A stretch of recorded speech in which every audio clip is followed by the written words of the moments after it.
بسم الله الرحمن الرحيم. عن ثوبان رضي الله تعالى عنه قال قال رسول الله صلى الله تعالى عليه وسلم: ولا يقذفن الله في قلوبكم الوهن.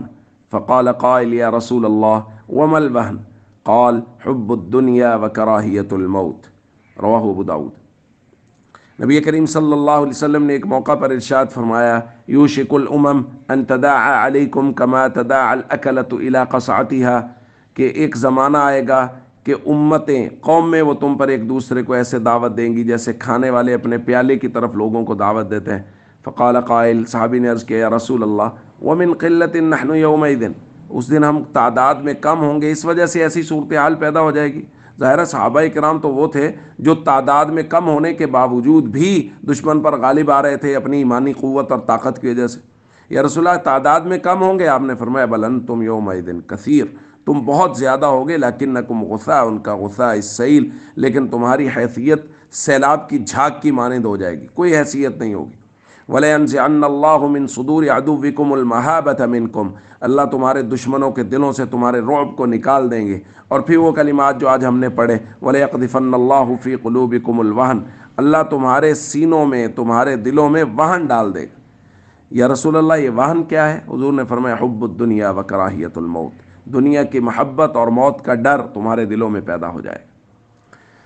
دوستو، یہ دنیا کی محبت اور موت کا ڈر، اس نے مسلمانوں کے اجتماعی اور انفرادی تمام تر امور میں نقصان پہنچایا ہے۔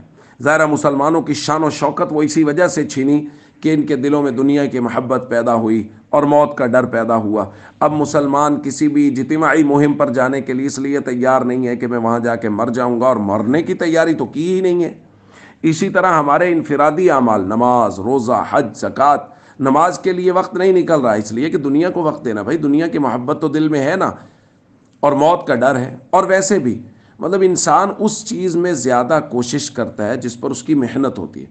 جو دنیا کے لیے محنت کرتا ہے تو وہ دنیا میں ہی رہنے کو ترجیح دیتا ہے، اور وہ فیکٹری میں وقت گزارے گا، اور وہ دکان میں وقت گزارے گا، اور نمازیں چھوٹ رہی ہیں اس کو کوئی پرواہ نہیں۔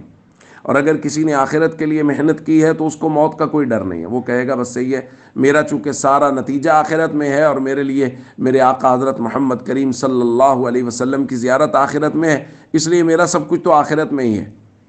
تو دوستو، ہم سب کو چاہیے ہم دنیا کی محبت کو کم کریں، آخرت کے لیے اعمال کی کوشش کریں، اجتماعی انفرادی اعمال میں پورا دل لگائیں، اور کوشش کریں کہ ہماری نمازیں، ہمارے روزے، فرائض اور ارکان اسلام وہ مکمل اور بھرپور ہوں، تاکہ قیامت کے دن نبی پاک صلی اللہ علیہ وسلم کے سامنے شرمندگی نہ ہو۔ السلام علیکم ورحمۃ اللہ وبرکاتہ۔